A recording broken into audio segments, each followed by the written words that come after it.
Hello, hello, hello, hello, hello, hello, hello mga kabayan o kaya kalahi or kabisyon or lahat mga kaibigan, kamag-anak at kamanonood. Isang mapagpalang umaga po sa ating lahat at napakainit, no? Ang aga ko nga pong naligo kasi sobra talagang feeling ko. Kahit may aircon, ang lamig-lamig, ang init pa rin po. So anyway, hindi ko nahabaan yung introduction ko.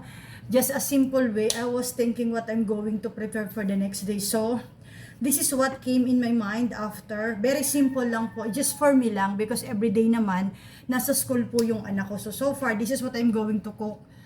Not totally cook, but I'm cooking there. I bought 2 pieces of tilapia. So, piniprito ko na po siya there sa likod kasi ang init. While I'm going to prepare it. Very simple lang po itong, and masustansya siya. So, this is what sometimes pwede tayong maggawa ng mga, create our own version na alam naman nating masustansya sa atin. Tama po. So, okay, I'll begin. Stay there. Keep watching and be with me, guys. Napakainit po, but we're still blessed because humihinga pa rin tayo, may kakainin pa rin tayo, and lahat po meron pa rin tayo compared to the other ating kababayan ng mga nasunugan, ganyan po na talagang they really need help. Sabi ko nga po, if ever some I could do, the old clothes and etc., some kind I could help. Lagi naman po talagang akong nagbibigay, parang every year yata may nasusunugan. Yung kaya po, and talagang maluwag sa puso natin. Huwag natin gagawin yung pagbibigay at pagtulong para lang talaga ma-please natin yung mga tao at sabihin na, oh, you post are, no. We have to do this because, excuse me, even how much na talagang may intention tayo o wala, si Lord po talaga yung nakakakita ng gagawin natin. So again, it's introduction lang po na talagang we're always be grateful in every day because we are so 1000% blessed and thank the Lord for our life and for our breath today. So I'll start and show nyo na po ano yung mga gagawin ko ngayon. Ito lang po, bumili ako ng isang pirasong pipino sa Tagalog, cucumber in English. Siyempre po may mga viewers kasi akong American and some of my friends is American. So they don't understand Tagalog. So bear me if sometimes I'm not perfect. I'm not good as like the others. So, but trying, it's a very good thing to do kasi in trying, we could learn. Amen? So, here, ito nga po yung sinabi ko, pinakita ko na, and then 1 salted egg, itlog na pula sa Tagalog, and then 1 big tomato, and then lemon, and then I bought 1 can of Century Tuna Spicy. So right now, I will begin na po while I'm frying the tilapia at the back. So, as always, malinis na po ang aking kamay, then dito ko po ilalagay. Nag-iinit na po ako ng kanin. So, start ko na po. Balatan ko muna yung pipino. Actually po talaga, sa ibang bansa, alam nyo po, yung pipino talagang hindi na po nila, alam ko, binabalatan talagang sinasama nila. But because hindi naman tayo American, so, why not? Konti lang, bawas-bawas lang ng konti. Kasi minsan daw po ang sustansya ng mga gulay ay nasa balat. So, dahil hindi naman tayo ganun, kinagis na natin yung ganun, why not, tanggalin na lang, di ba? So, yung iba po talagang inaangat-ngat lang to kahit nga po yung carrots sa ibang bansa. So, ayan, kaya po, mabilis lang naman to, napakabilis lang po. Ito po ay aking tanghalian. Bagamat ang anak ko ay hindi kumakain ng mga ganito. Siya naman po ay nasa school, 2:00 pa po yung out niya. So, doon na may baon naman po siya, tsaka doon po may mga luto naman sa school.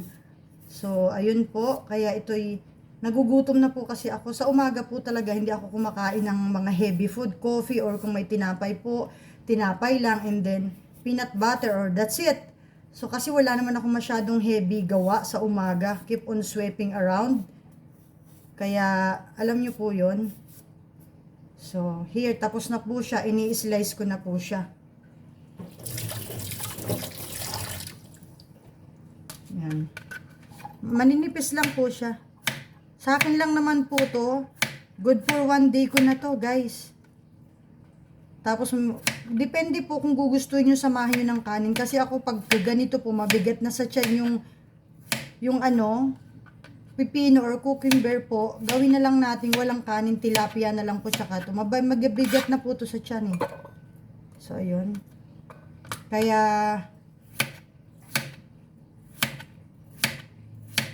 Bilis lang naman po ito. Pinapakita ko lang sa inyo. Slice lang po. Slice, slice, slice.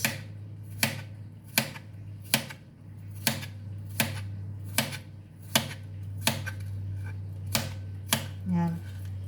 So, what's next na po?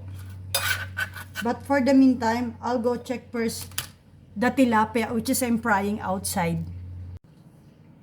Hey guys, I'm back po. So, I just checked the tilapia at the back. So, I'll continue po sa ginagawa kong preparation here. So, ito na po. Nag-slice na ako ng tomato para makita nyo po siya. Yan. Nag-slice na po ako ng tomato. Kung gusto nyo po, pinuha nyo. Depende kung anong design or slice ang gagawin nyo sa tomato po, ha. And, mimix-mix lang naman po ito. Walang problema. So,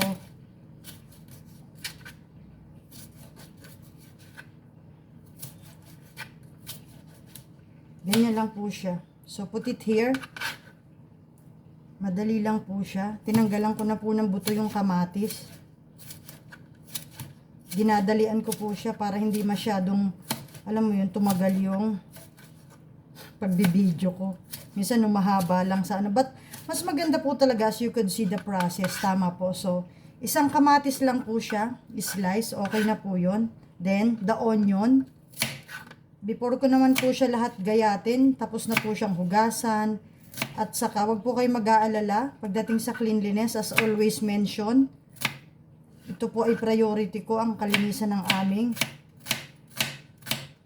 pagkain, kasi po ito ipapasok sa ating katawan. Ayan. Ito po ay, kaya ko itong ubusin. Pag ganito po, walang rice ha. Ganito lang po talaga siya. I'm sharing this you guys kasi lalo na po ngayon mainit, hindi naman kailangan lagi na kanin. Ako po talaga ay kumakain pa rin. I'm not perfectly, na walang kanin. Just, hanggat kaya mong i-avoid kasi po, di ba? Ang kanin, alam nyo naman, hindi na tayo bumabata. Ayan. Lahat po siya hilaw, hindi po siya lulutuin. Then, ito na po yung red.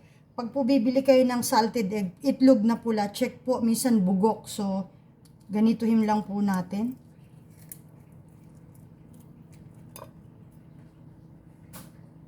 Papakita ko po sa inyo yung outcome later. Itlog na pula po.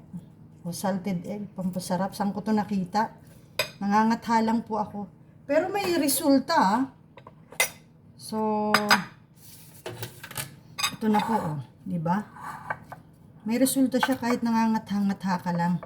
Then, ito po, yung binili kong century tuna na spicy. I-drain mo siya konti para yung sabaw.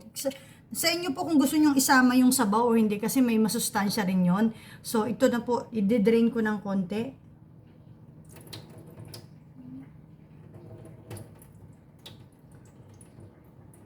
Ayan. Pagkatapos po ng drain, taktak nyo po siya dito. Sarap po yan. Simple lang, mura. Tapos meron pa po akong natira kasi nung nakaraan. Nag-ulam po, nag-ano po kasi ako. Wait lang po So, may natira po ako. Isasama ko na po siya para mas marami. Masustansya po kaya ang tuna. Pero ang dami na kasi.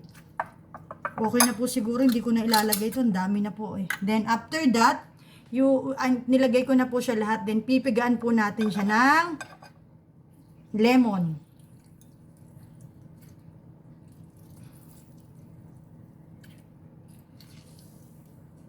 Ayan. Sandali lang po. Kukuha ako ng tissue. Yan. Nakita nyo po. Yan lang po yan. Tapos na po siya. So, imimix-mix na po natin siya. Together, together, together. Then,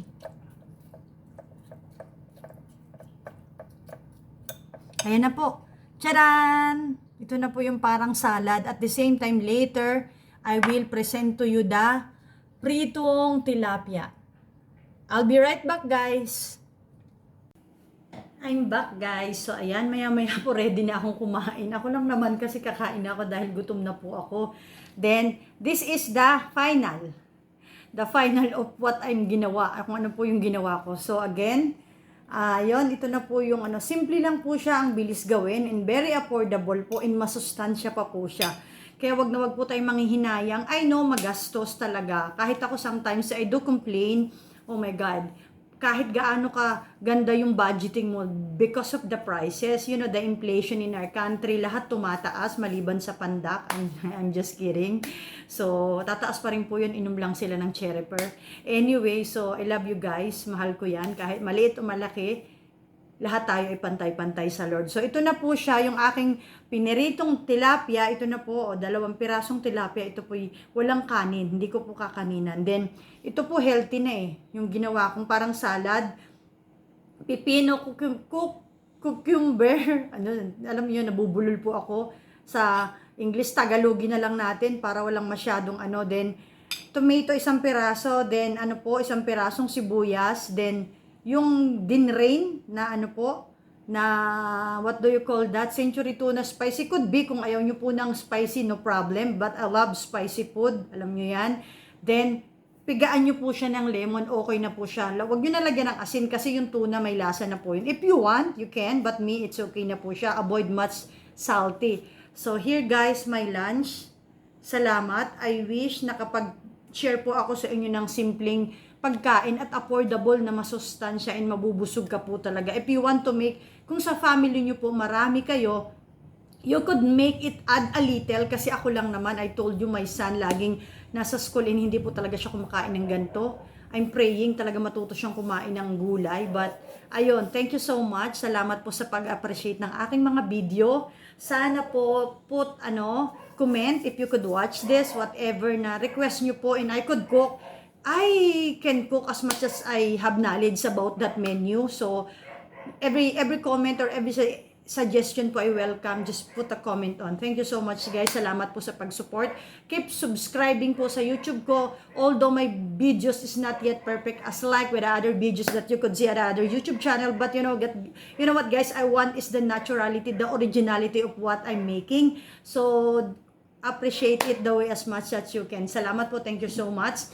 And we are all blessed. Always remember that and be grateful sa lahat po ng mga bagay na meron tayo. Although we're not perfect, we do complain, but still at the end of the day, we have to be grateful enough. Amen po. So thank you so much. Click, the subscription button and subscribe po, support, put a comment on, thumbs up po, and then share if you like.